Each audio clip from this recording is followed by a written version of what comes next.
Welcome to Mari University. I'm Aumari, and today I have a continuation of Sakura Succubus V. Last time we left off, we was watching Stefania and Hifumi play Karuta, until all of a sudden the princess said the one word that would keep all the hoods up at night. Fiance. Now that we all alone with Hifumi, it's time for a conversation. So without further ado, if you like my content and the things I do, like this bad boy. Comment.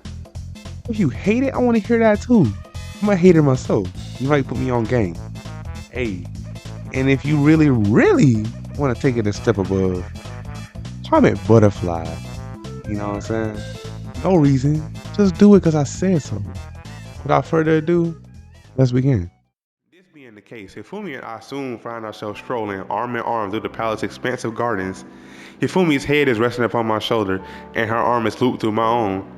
There's a bit of a breeze, but it's quite gentle. Said breeze stirs the leaves of the nearby trees and makes the decorations in Hifumi's hair clink together like a wind chime. The weak wintry sunlight plays upon the contours of Hifumi's face and illuminates her irises, so they seem to glow. She really does look beautiful. She's so beautiful, in fact, I almost forgot what I wanted to ask her. Almost, but not quite. Hey Hifumi. Yes? Hifumi peers at me, her head tilted curiously to one side. What is it, dear? Is something the matter? I guess you could say that. I was just wondering, you didn't tell the princess we were engaged, did you? Oh, that. Hifumi giggles, amused, her purple eyes winking. I did not say it, no. Not in so many words.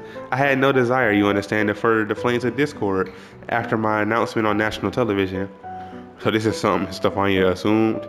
It would appear so, yes. She did ask me about the nature of our relationship before you entered the parlor, which put me in quite the tricky situation. I was unsure what exactly to say in response to her innocent queries. I did not wish to cause her undue shock by informing her of your harem.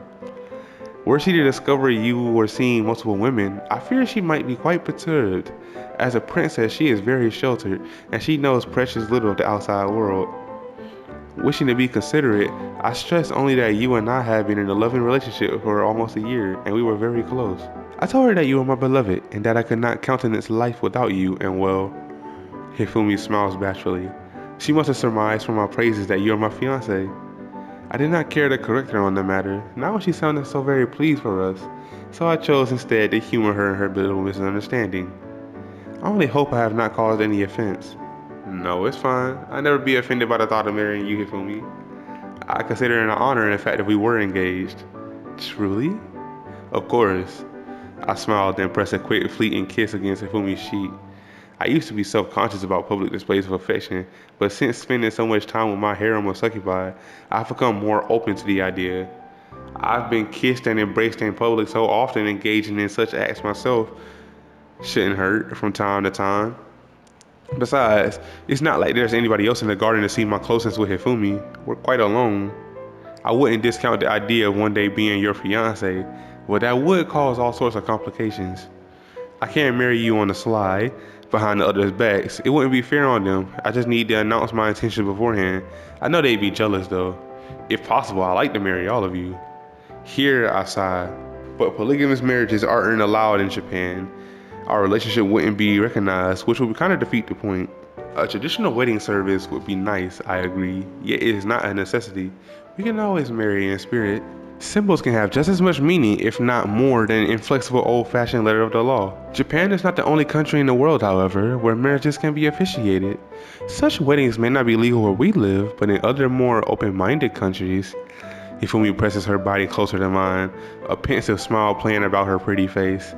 Well, it is something to consider in any case. Perhaps we shall cross that bridge when we get to it? Yeah, I suppose we will. For starters, I still need to properly tell my mother about my relationships. You mean to say you haven't done so, despite my proclamation? I gave it an honest shot, but she didn't believe me. She seemed to find the idea of me being so popular hilarious. Flashback. What's the issue, dear? Are you limiting your inability to land a nice woman? No, or a nice man? My mother prompts before I had the chance to reply. I did think it's strange, you know, that you only had one girlfriend back in high school. Most young boys will play the field much more. Oh my god. End of flashback. She laughed right in my face, or in my ear rather. She stopped laughing pretty sharpishly though. after IU broke into my apartment and had some stern words with her. So, IU has spoken to your mother already? Hifumi pouts. I was not aware of that. Now I am beginning to feel quite left out. I had hoped that I might meet your mother first. I flatter myself. I would make a much better daughter-in-law than IU. As cute as IU is, her culinary skills pale in comparison to mine, and she cannot even beat a futon. She does not have the temperament of a wife, not at all. I have to agree with you there. She's too much of a diva to settle down. That's the impression I get at least, but maybe she'll surprise me. There's more to IU than meets the eye. She can be pretty affectionate when she wants to be. Indeed she can, but so can I too. Hifumi smiles and gives my arm an affectionate squeeze. You are my beloved fiancé, and I will be prepared to sacrifice anything for you. You need only ask. In my heart, at least, you will always be my number one concern. Later that evening, once the sun has already set, I find myself seated in the luxurious dining room of Astoria's palace. I have not yet been in the dining room given last night. I was so weary I went straight to bed without eating. Then earlier in the day, I took lunch with both Hifumi and Stefania in the parlor with its pale blue decor. The dining room, as I soon discovered, is every bit as extravagant as the rest of the palace. Its walls, like those of the parlor and my bedroom, are blue. The floor hard, creamy marble. A large table sits in the center of the room, upon which a large vase full of purple flowers I can't name stands. Every inch of the room has been cleaned to perfection. The marble floor is so well swept, it practically seems to shimmer. I am in awe of this room, as it seems is hazel. Wowee! My succubus companion, who is sitting across from me at the table, looks around, her eyes agog. This is the first time I've seen Hazel since my arrival in Astoria, and I'm glad of her company. Her familiar face makes the newness of my surroundings feel less imposing. I'm glad I'm not the only one stunned by all the splendor. This place is like incredible. It's even grander than I thought it would be. It feels almost too good for a gal like me. I'm afraid all this finery is wasted on my uncultured self. I mean, jeez.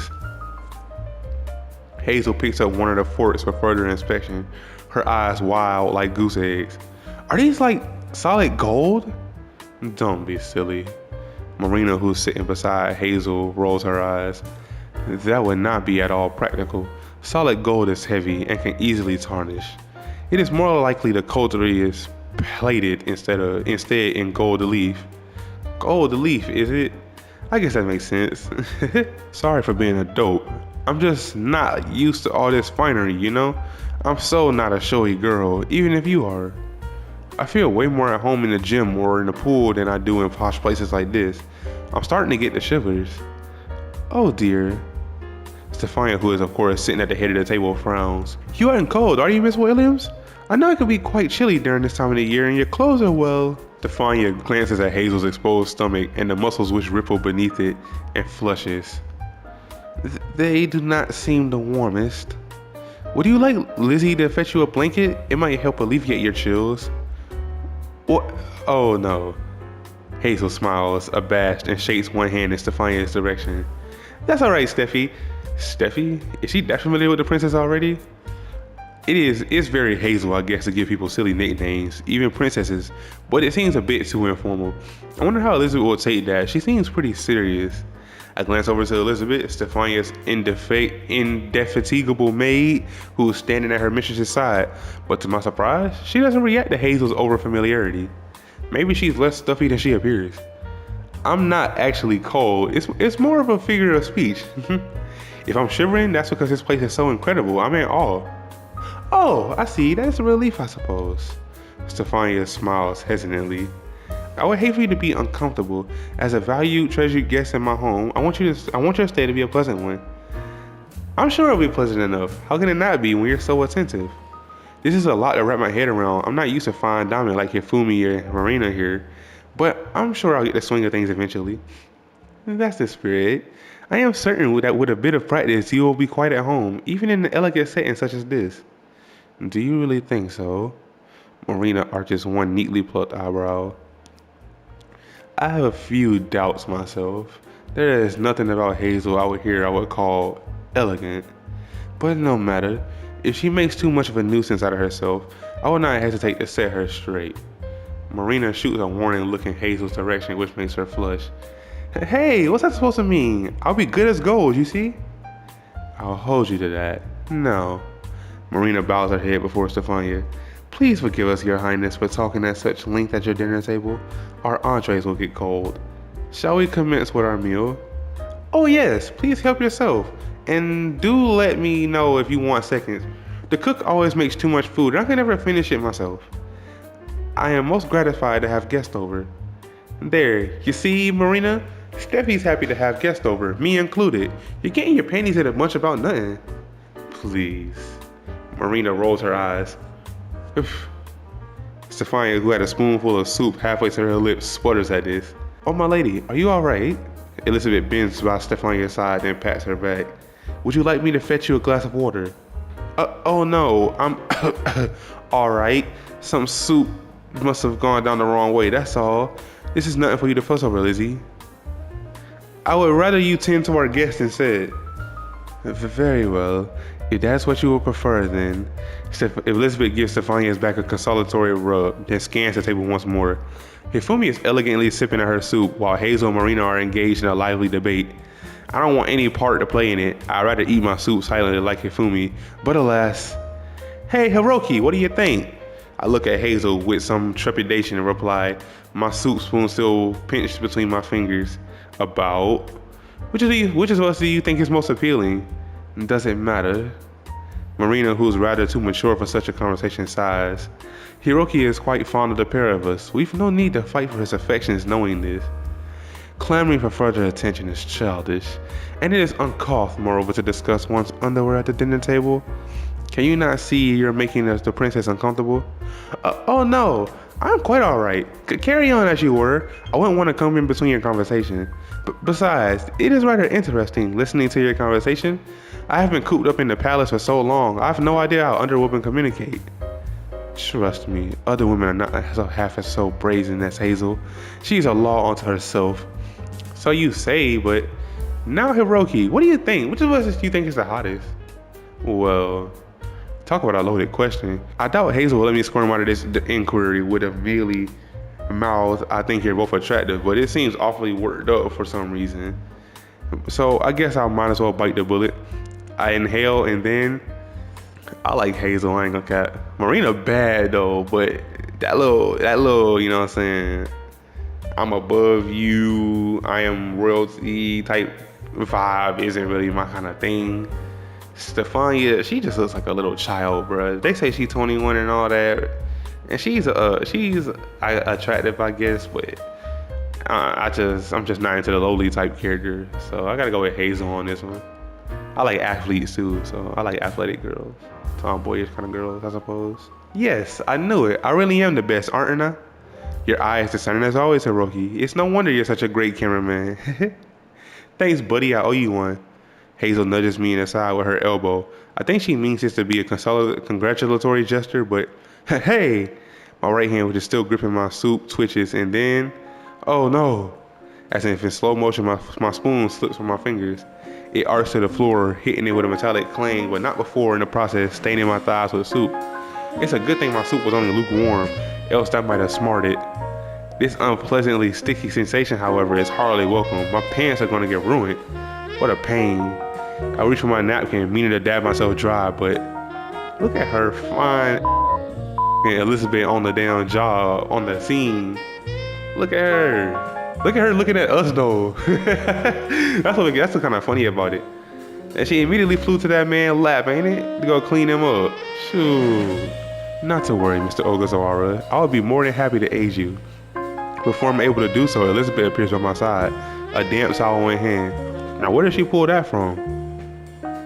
Elizabeth kneels at my feet dutifully, as well as a maid, then begins to rub at my thigh with said towel. Her caress, though unexpected, certainly feels good, although.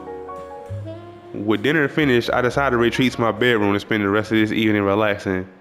That was my plan at least, but Marina, Hazel, and Hifumi decided to invite themselves into my chamber for a talk. Not that I really mind. My room is more than large enough to accommodate all three of them, and we have not had much of a chance to speak since arriving in Astoria. Hifumi has been too busy playing endless games of Karuta with Stefania, while Hazel has been practicing for her upcoming tournament, and Marina has a whole slew of business meetings to attend to. Tonight, however, the three of them have some time off to finally kick back and relax. They're so relaxed, in fact, they've taken to appearing in their succubus forms, all skin-tight outfits and bat-like wings. I guess it must get stifling having to wear their human disguises as they wander the palace. Showing up to the dining room with horns and tails would doubtless cause a huge scandal. During their daily lives, my succubus companions have to keep their real selves a secret. It's only when they're around each other, or I think with a wry smile, when they're with me, that they can be true to themselves. I can't help but sympathize with them. At least I would. If y'all made it to the end of this video right here, please click the like button, man. Subscribe, support, Hey, got a whole lot of stuff coming on the way. Keep a lookout. I love y'all. Bye.